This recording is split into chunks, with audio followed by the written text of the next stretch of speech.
I wonder how much time most social media marketers actually spend on their clients. Yeah. See, I hate trends and stuff. Nearly all the time it comes down to the hook, first 3 or 4 seconds. But that's the whole part of social media managing that nearly all the other competition don't do. And of that 100% is 80% of social media marketers trying to tell you that they're the best person doing it, because that seems to be where they all go. But at the end of the day, it does come down to why was it trending, not follow the trend. So that's not good. Like it's really doing the bare minimum, which they just post rubbish on. We do things that other people don't, and also we don't try and charge the world for it. Well, welcome back to another episode of the podcast. You might notice a slightly different studio today. We've gone on tour and we're in the Cheshire Podcast Studio. And today's guest is usually behind the camera and has decided to come and be in front of it. So we've got George Morrison. I was waiting for you to mess up the name on the start. So George Morrison, recognised media, and obviously the guy behind the camera for the podcast the last 2 years. Yeah. How you doing? Good, yeah. Yeah. A bit tired, but tired. All right. Yeah. You've been shooting this morning, haven't you? You've been shooting this morning, shooting all weekend. Yeah. So I'm good, yeah.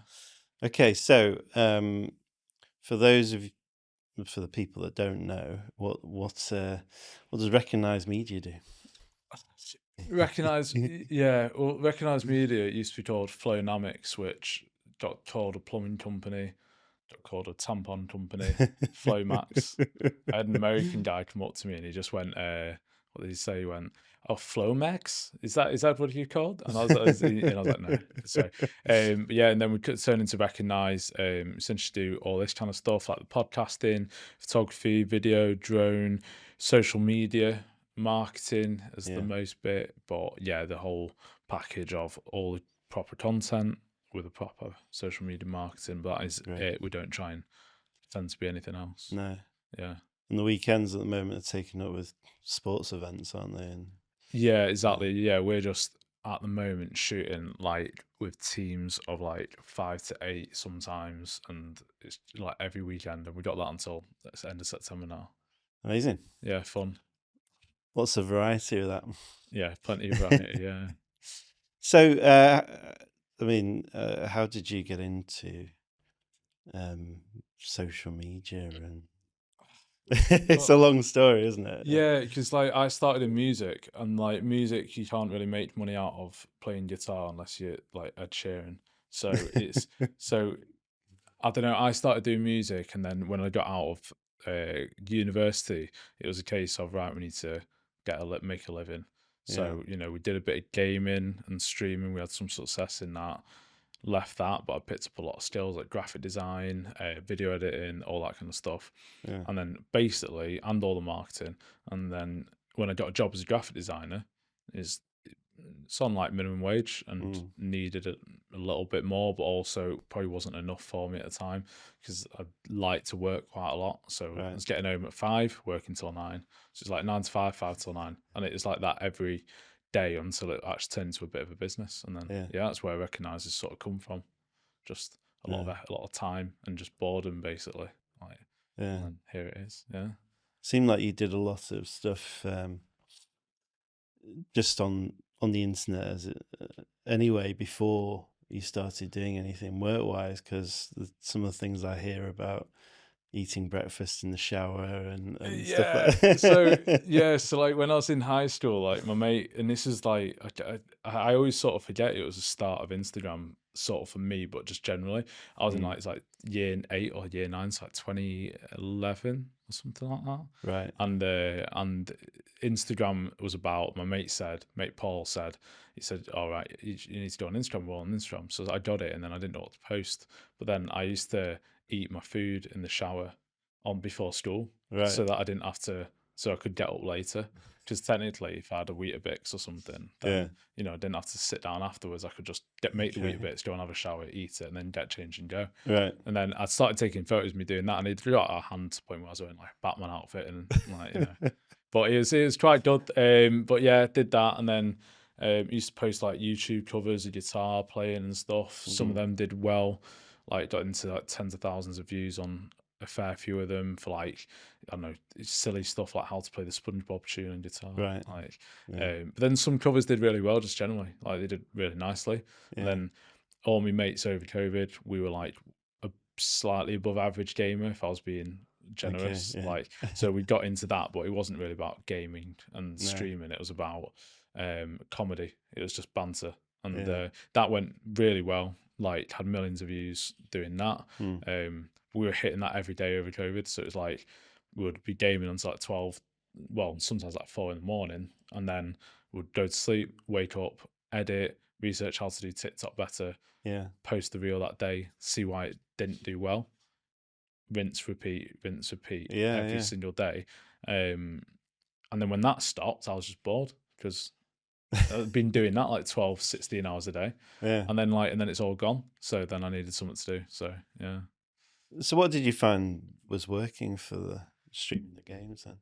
So like people with gaming, like you get a lot of kids and they see like people think in gaming you need to be good at the game, and no one cares how good you are at the game unless you're in that top like 0% something of gamers in the world, because they're the ones who are just spending all day, every day playing games. It's always come down to is like how much you can make at the moments. So like we always went down the comedy route because it was just three mates having a bit of banter. If you think of like you and your two best mates in the pub, Yeah. like, and you could record 3 hours of that. And imagine if you clipped the best bits, how funny they would be. It's just like little comedy bits. Yeah. That's what it was like. But we had the gaming. Wasn't even. It didn't know. We didn't care for gaming. We could have podcasted it, but it wouldn't have been as natural. Whereas people my age, we typically spent the entire high school era like 6 hours a day gaming, just playing COD, whatever. And so it was just there as the sort of medium, and we just built off it. And TikTok had just come out 2019 or something. Right. Instagram was just launching Reels over COVID, and we were just trying to ride the wave of it. But it was crazy. First video we put up, we got 800,000 views, and then we had one at 1.4 million, and we had just ones chasing them two videos all the time. So it was just crazy amounts, and we didn't really have to like post huge amounts, but not small amounts. We had to keep it going. There's a lot of edit involved. So yeah, it's a bit mad. I've seen it. My son watching the Mario World ones, and it is all about the edit of them talking around it, and exactly, yeah. It's nothing to do with like how good you are at gaming. No one wants to like maybe you watch some amazing guy playing a game for a little bit, but how engaging can you keep that continuously? There needs to be a level of either story or comedy, you know. And if you don't have that, gaming content's just not going to work like at all. Just never has. It always needs to be something where you can buy in, really admire it on one level or another, essentially. So you music at uni? Yeah. Guitar, piano, anything else? Yeah, bass, ukulele. I taught drums to a kid once, and I've never been taught drums in my life. Right. But I can read the music. Okay. Because if I'm honest, a drummer, it's sort of like it's like the goalkeeper of the band, isn't it? It's like they don't do a lot, but they're there when you need them. And like doing drums, especially on drum score, is quite easy. But I did guitar, piano, bass, ukulele. Did a bit of vocals at the time. And no, I'm not going to sing for you. But like that was all good. But as I said, you don't make any. Especially at university, there's no one in university with creative stuff telling you how to get a job doing it or how to earn money from playing guitar. So I went through high school. They're not going to obviously teach you how to make money in high school because it's not the point, is it? But college, they should be sort of saying, what are you thinking career wise? And there's no conversation. And then they let you just apply for uni in another 3 years, the debt, the rest of it. You go to uni and do music, and then still no conversation about, so what's the career path? Have you got a portfolio? How do you build a portfolio? How long does it need to be? Like, even to this day, I don't actually have definitive answers on all those questions. So like, I think you'd go through the creative arts and you just get chucked out the other side and you're just left alone, and like, what do you do? But they could teach you, they could educate you, but a lot of the tutors I had been in academia for years. They don't know how to do it anymore, especially now in social media age. It's like, if you've got a tutor who's been doing it for for 10 years, they don't know how to get work through social media, do they? No. You know, not definitely, but almost definitely. Do you think there's an element, performing and being part of performances, maybe being filmed doing it, that gives you an insight into how to get other people to do it well when you're recording them? Yeah, like from when we've done, like I've done a lot of like teaching with music. We've done music style video stuff before, and you can immediately see when you're recording with them, like where they need to sort themselves out. Because, I always used to say a long time ago,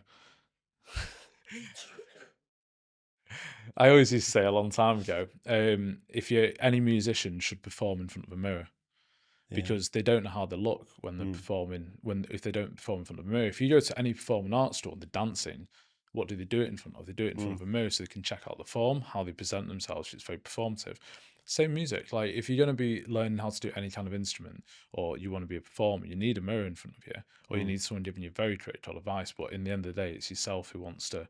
You know what you want to look like, don't you? So yeah, so it's something that you don't get all the time. But that's the same as me recording someone. I can record someone and immediately be like, yeah, it's like the bass is doing nothing. I always think that on guitar solos in bands, like, or people that are, electric guitar people, Stevie Vai and people like that, do they actually know what they look like when they're playing? Because some of them look like they're having a proper stroke or a crisis, when they're doing it. It just doesn't look good at all. You see it in pubs. Like I know, like every time I go to any pub and watch a gig, some guy will whack out some solo. He's just stood still. It's like it's like one of them weeping angels I've thought too. And you're thinking like, Jesus, you're amazing, but of course you're playing. Perform it as well. Of course, you're playing in a pub in Macclesfield. Like you don't. And some people have a bit of style with it. Like my style wasn't particularly mental. It's just literally just a bit more of a rocking, or if it's like something like ABBA or something like 80s, you can do a bit of movement with the guitar and stuff. But it's a little bit better than nothing, isn't it? And a lot of musicians don't get that. So yeah, it's something I would have said. So how did it start then with Flownamix and the business? What was the first kind of job? How did it develop? Did you think it'd become a business from there? Yeah, well, after we had this like success of the gaming stuff, which I would say is success, because there's people I know have been doing socials or whatever for years and they've not got anywhere near where we got to.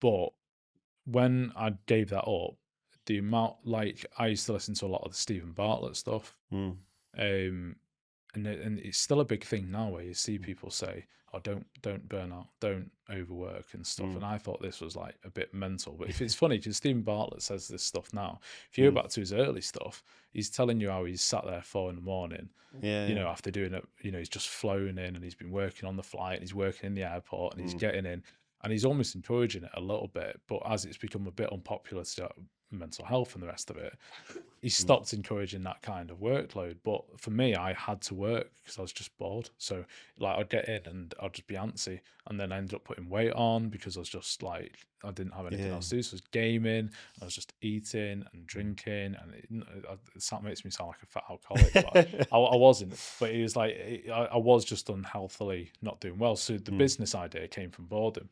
I had all these friends who did animation, logo design, voice acting, photography, videography, graphic, and you name it, in the creative space. I had a mate who could do it. So I thought, right, if I go out and meet clients, I can then project manage that work. So I'd been studying Prince 2 stuff. I was like, project manage that and pass it to my mates, and I'll just take a cut or whatever I could earn on top of what their fee was. And that was the idea. Is I was just going to be passing it out everywhere and then managing the projects. And one of the big first jobs we got was it's the Barnaby Festival in Macclesfield, Right. which you probably never heard of. No. Like, no, it's a random bit of funding and a very old weird festival. Yeah. Happens every 2 years instead of every year. Right. But then they had a parade every other year anyway because they missed the Barnaby Festival. Yeah. And it was after COVID, it's like 2021, and they said, right, here's a load of Arts Council funding to make a video. So we ended up on a 4-day shoot. I think it was literally this weekend on the May Bank holiday last year, well, 5 years ago. And that was our first big job. And we had like full little media team going all around Macclesfield. But we met so many local businesses. I think each day was about 20 local businesses. So for me, I was just in network mode. Yeah. So I just met all these people. And I was just, and that's where Flownamix sort of grew. And the whole name Flownamix came because they wanted a name to put down on the insurance. They needed to put the business name, but we didn't have one. Right. So we said, so we had all these like words written on the board, like, motivation, hard work, effort, tireless, and flow and dynamics. Yeah. And we ended up just essentially picking 2 of them together and whacking 2 together, and then we whacked an X on the end, so that it sort of worked a bit better. And that was it. Okay. Yeah, I didn't assume it was anything to do with plumbing or sanitary towels or whatever before then, but Recognized Media is a great name now. I recognise it's a bit. It's a little bit better. Yeah. So, why would people come to you instead of anyone else? Nearly every, if you go on LinkedIn, I'd say, it's 100% businesses, I guess, like on LinkedIn, right? And of that 100% is 80% of social media marketers trying to tell you that they're the best person doing it, because that seems to be where they all go. And I wonder how much time most social media marketers actually spend on their clients, as opposed to their own LinkedIn, which they just post rubbish on. So, I've seen things where it said like, you shouldn't be posting more than once or twice. One post a week is good. One post a week is not good. Like, that's not good. Like, it's really doing the bare minimum. Because if you can post 20 posts a day that are high quality, don't post 20 high quality posts. The only issue is that's incredibly difficult to do and maintain. If you look at the biggest channels on YouTube, like Sidemen and stuff like that, all the big YouTubers, they are posting a lot of reels, and there's a lot of rubbish in there. But like, even them, they struggle to do 20 extremely good quality posts a day. But so like, why? But if they could, they would. And that's the thing. So what we like to do is we like to go out with cameras, which again, not many other social media marketers do. No. They normally hire a freelance, which is fine, but then that costs more money, which they have to offset onto the client. So it's now getting expensive. And then we make everything. I mean, the first staff member we got was an editor. It wasn't like someone to get us more clients, like a rep or like someone like that. It was someone who can just get through all this footage. And that's Millie, who's done all the podcasts. And she's like really good at it. But what's happening now is like, we've got to like move on to be able to actually manage all of this, but not just do the posting, which is what every social media managers do. They say, oh, we'll give you this many posts a week, or here's the analytics, or we'll do all this. None of them say we're going to comment on other businesses' posts for you. We're going to share into Facebook groups. We're going to like other people's posts. None of them do that. Or like connect into the community, or pick 3 target clients and actually just interact with them often, to the point where it lines up decent. At that point, it's not even a cold message because they know you, so it's warm. So, and that's what we do. But that's a whole part of social media managing that nearly all the other competition don't do. So that's why we're different, because we do things that other people don't, and also we don't try and charge the world for it. As well. I likened you to the special forces, where you come in with your kit, you do the job, and you go. There's no like parade or anything like that. You just come in, you do your job, and you do it well. I hate faffing and fannying around, and at the end of it, it's like, someone, if you're making a reel for social media, say you're the manager for Coca-Cola, right, or something like that. And you've got a 30-second reel to make. Now you've got nearly the final product. If you spend another couple hours toying around with a tiny, tiny second clip on it or something, a tiny, tiny little edit, really, is that going to make a massive impact on the engagement? You could argue it's not going like obsessing over the finer details, Yeah. but in reality, it's like there's only so much engagement you get through social media. There's only so much people notice because they want to consume it so quickly. Yeah. You've only got a certain amount of time. You've got to make sure you get good content out, but also not messing around with Yeah. what you're doing. It's got to be efficient for both parties, otherwise it's not going to work, and it can't be time and cost effective as well. Yeah. Yeah. What's the biggest misconception people have about social media and what do clients come to you and go, I want this, and you think, well, it's not realistic, or It's like followers is the big one. Yeah. Followers on any sort of like platform right now is just a really hard thing to build, because you know, naturally you got to remember you work off habits. So my habit is, at the moment on my feed, as nerdy as it is, my feed is mostly Doctor Who and I watch on Facebook. I go on the watch tab, so I get like Yeah. 3-minute clips Yeah. from like TV episodes. I just watch it while I'm doing the washing up, right? But that is all that comes up, and a bit of the Boys, you know, the Boys Right. TV show, and sometimes a bit of Peter Kay. Right. And you know, but that is the majority all my algorithm at the moment on Okay. Facebook. I don't follow a single page to Doctor Who, Peter Kay, or the Boys, Right. but it's always coming up. And my habit That's what is, it I know if shows I you. keep switching through Yeah. and then Yeah. stop when I find what I want, then technically the next couple of posts is likely to be favoured towards what I've just watched.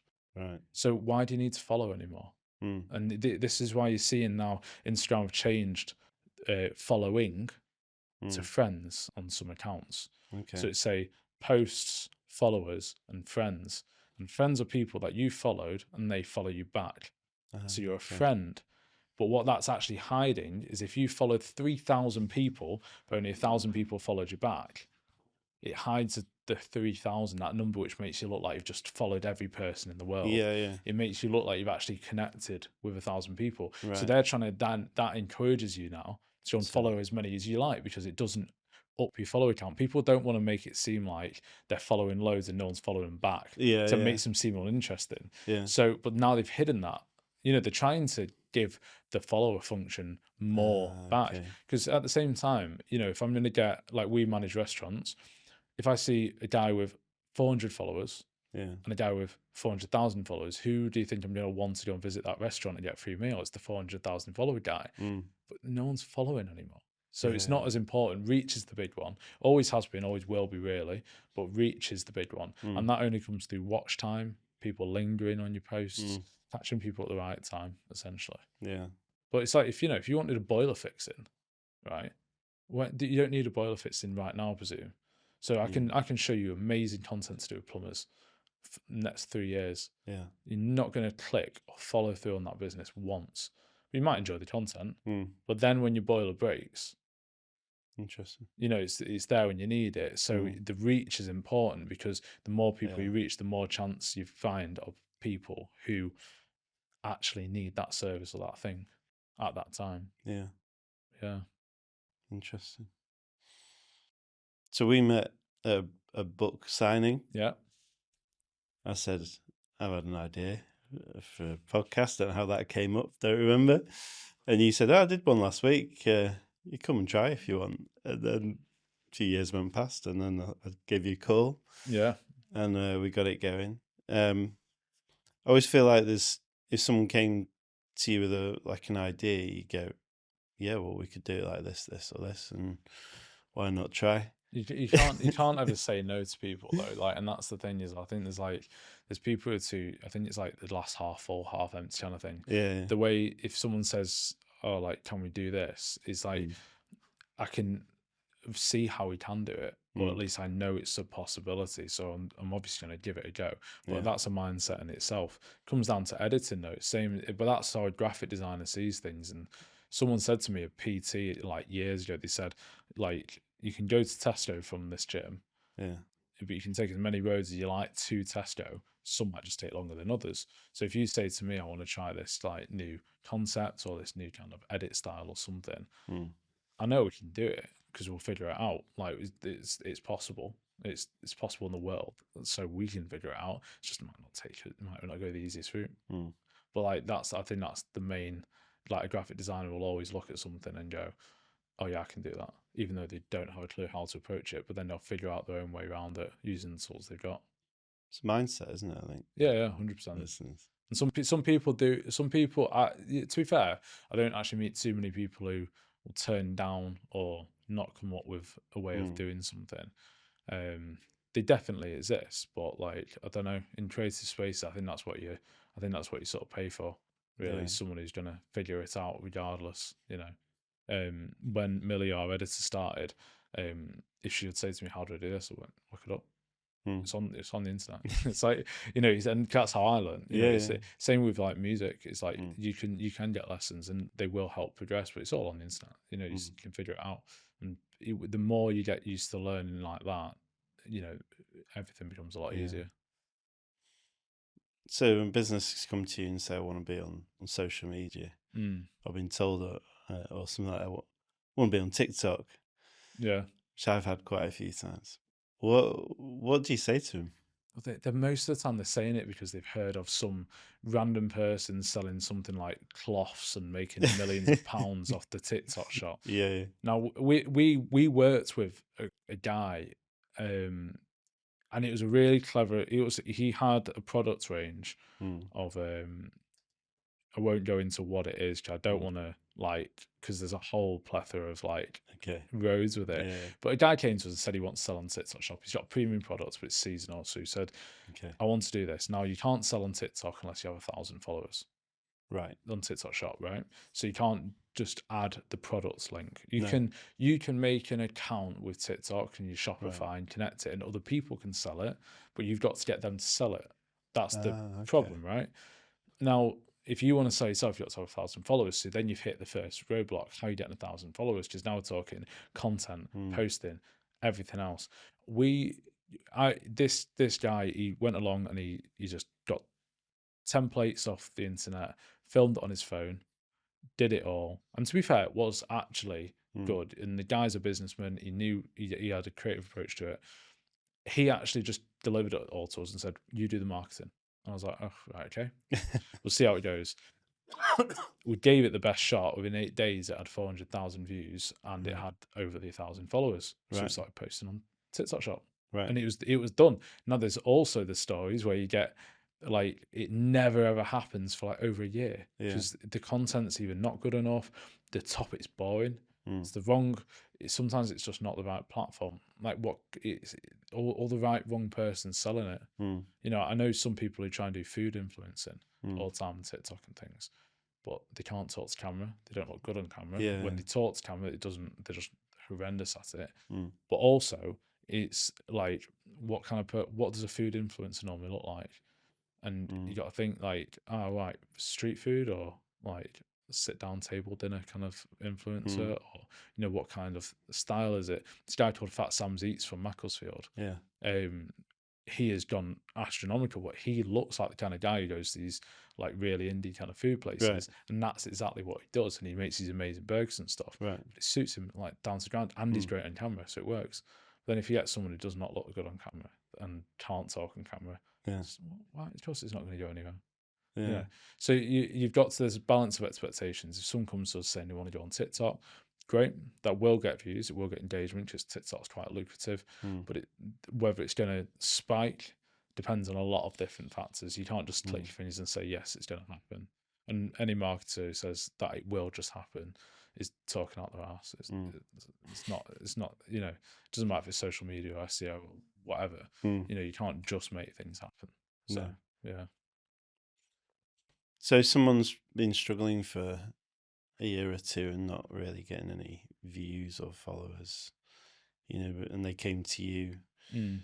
What kind of process would you take them down? We'd have to figure out what the audience is, the actual audience is. So, you know, if we had something because there's a lot of factors. If you've got a restaurant, for example, say it's a little restaurant we're in Altrincham, so say if it's a little restaurant in Altrincham, they're saying they're not getting any engagement on socials, they're not getting anyone through the doors or at all, just generally. Right. Then there's something wrong, isn't it? So you check the reviews and they might be bad reviews. And it's right, how do we flip that on its head first? So why are you getting the bad reviews? Now we're talking nothing to do with marketing. It's actually, you know, What's the management like? What's the restaurant like? Is Yeah. it dirty? Is the food actually good? Is the chef good? Mm. There's a lot of factors that come involved way before the marketing. So it's about Mm. finding out where they're placing themselves and why it's not working first before you even touch the content. Right. Because you can go and start getting great content out, but also we've done it before in the past where clients go, no, we want to start posting now. And I'm like, okay. It's done a shot, and we've looked at all the other efforts, and we're like, your website's not good. Not, oh, we don't have the money for a website. I'm like, well, we're feeding people to your website, and they land on it, and then they're gone. You've got them in the palm of your hand, and the website hasn't grabbed them. So what's the point? So there's a lot of cogs that have to be turning right for it to be successful. We try and help as much as we can. We like refer people to yourself for SEO. We've got web developers we refer to as well. If there's an issue with the website, we try and make it as good as we can do before we start our job. So all the cogs turn together, and this just speeds it all up. But it's not always the case. So yeah, we take quite a holistic approach to it, which is quite a generic way of saying it. Like a lot of people say that, but it is the only way to approach it with marketing. You need to look at all areas. What's the biggest thing on social media at the moment? What are the trends that you've seen? See, I hate trends on social media. I get this thing, and we used to, like, we've talked about it as a team in the office before. Like, we should try this trend, or everyone's doing this, we should do this. Yeah. What's not getting factored in is that it's not so much the trend is correct, it's why is the trend working. We figured this out with gaming. Nearly all the time it comes down to the hook, the first 3 or 4 seconds. Is it good or is it bad?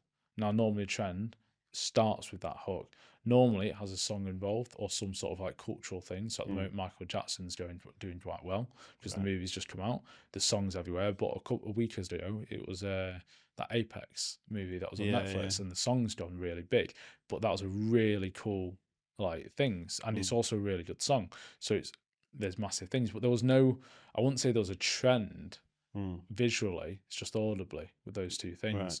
Then as a business, you can't post those songs on your videos, not like legally, without like risking copyright. We can't do that for someone because as an agency we're liable for that.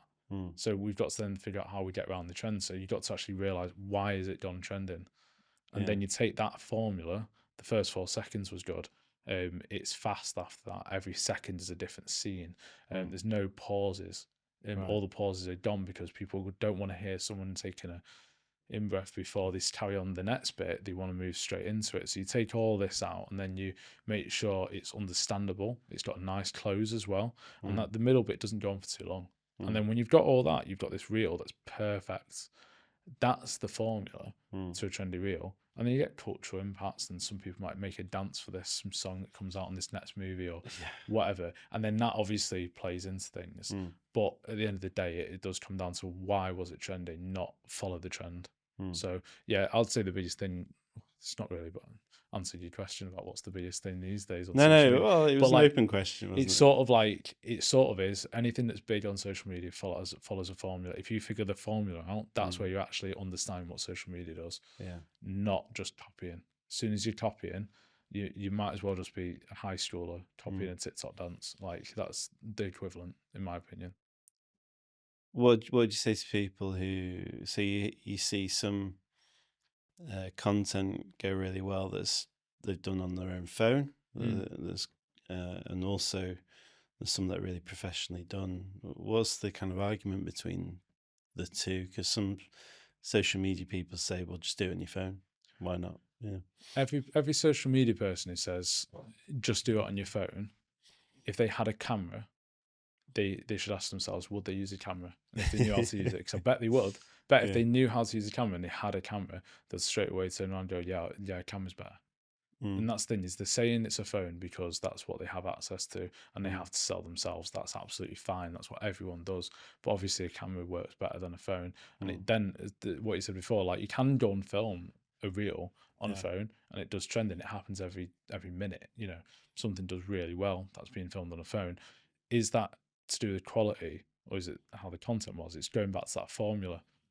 someone's used the good formula that's worked of the hook, keeping it interesting throughout the middle, closing it well, making sure it's relevant, not too long, not too short, it's getting a good watch time. Maybe people repeat watch it and it increases that watch time. That's what's going to send it off. Now, if you can do that with great quality, even better. Just even better. You can't turn around and ethically say that. Like, it's the formula that drives the trending, and you can increase the chances by increasing the quality. If you can tell a better story, it looks better. There's a million reasons why. And this is why, like, this is why people get cameras for social media. Why the big agencies like Coca-Cola, you don't see them filming with a phone. I mean, every now and then you'll see, oh, they made this movie on an iPhone 20, whatever, and and it's like, yeah, they did, and it was hooked up to the amount of like different gimbals and lenses that were put over the top of the cap. It's not just an iPhone, and it's also done by professional videographers as well, and it's also filmed in RAW, which a lot of people don't know how to do on an iPhone, which is a massive difference, because that's how you can then go on color grade, which you can't just do if you're going to go and do it and film it native as well. Interesting. So what does what's kind of the most work you do at the moment? It's the worst question ever. What clients coming to you most for? We're getting everything at the moment. We've always worked with social media clients on like retainer basis. This can be businesses, can be individuals, podcasts, all have different needs, all have different output requirement on content. Normally we're posting like 3 to 5 posts a week for clients. That's like the main kind of package. As I said before, like there's people saying you can post like once or twice a week. Really, if someone could had the budget for 20 good posts a week, I'll do them 20 good posts a week. But there's not many people that do. And the ones who do, like, they're normally got in house or whatever it is. So we end up keeping it between 3 and 5. And if you can get 3 to 5 amazing posts out per week, that's perfect. That's like fantastic, because you're just getting loads of engaging content. Obviously, the more you put out that's good, the more that's going to come in. As simple as that, and more reach in it. Yeah, it's not rocket science. But if you're putting one post out a week or even every 2 weeks, you just nothing, is it? I mean, if it's great posts, it's great posts. If every single one's trending, it's great. If they're not, then that's terrible. So we're doing a lot of that kind of retainer packages. Then we're getting drone a lot at the moment. Obviously, sun's coming out. Podcast is doing well, and photography. We're doing these sporting events, which are pretty mad, and big teams of photography, followed by a big edit, that tens of thousands of images, all getting edited, masked, exported straight up, because 1 hour after those events are finished, people are saying, where are my photos, where are my photos, where are my photos? So it's like great. It's like we'd love to just chuck them out, which a lot of like sport events do, but we like to actually put a bit of time into the edit and make sure they're getting something that's really good compared to just slop. So So before we finish, what's the future look like for the business and everything like that? At the moment, we just want to grow. I had a realization not too long ago after listening to a business coach a talk, and they said about how you get some business owners who will want to make money, as you like, that's sort of what everyone thinks you do as a business, you just make the money. Then there's people who like to just build things, and I realize I probably fall into more the build things category. If we get more clients, I'm not sat there thinking, oh, that's more money, they'll go and treat themselves. I'm normally thinking, right, we're a step closer to the next staff member, to the next bit of kit, to the next investment. So like, I'm enjoying building the business. I'm not really fussed about money. I've got enough money at this point. I've got the same amount of money at this point that I'm earning as I was 2-3 years ago, and I'm quite happy with that. And slight increases because of cost of living, but generally I'm quite happy with that. I just want to keep building the business. That's what we're doing. We've got a new team member coming on soon, and then we just want to build on that, build on that, build on that, move into maybe the bigger office we've got in the office block where we are, build up and up and up. That's all I'm focused on at the moment, is just growing something. So I just get enjoyment out of that, and I like the lifestyle I've got now. I don't really, more money is not going to really change that much more. So I just want to build build a bigger thing for the fun of it. Yeah, but that just means doing more work, doing better work, keeping on top. Yeah. Keeping people happy. That's it. Good stuff. Well, seems like a really good place to stop. Yeah. It's been great getting you in front of the camera. It's been a while. We tried to once and then we lost the footage. Yeah, no, it's been good. And thank you to Cheshire Podcast Studio for letting us use the white room as it is. Adds a little bit of something different, doesn't it? Yeah, just a bit than the normal bricks. Brilliant. Cool. Well, yeah, thanks.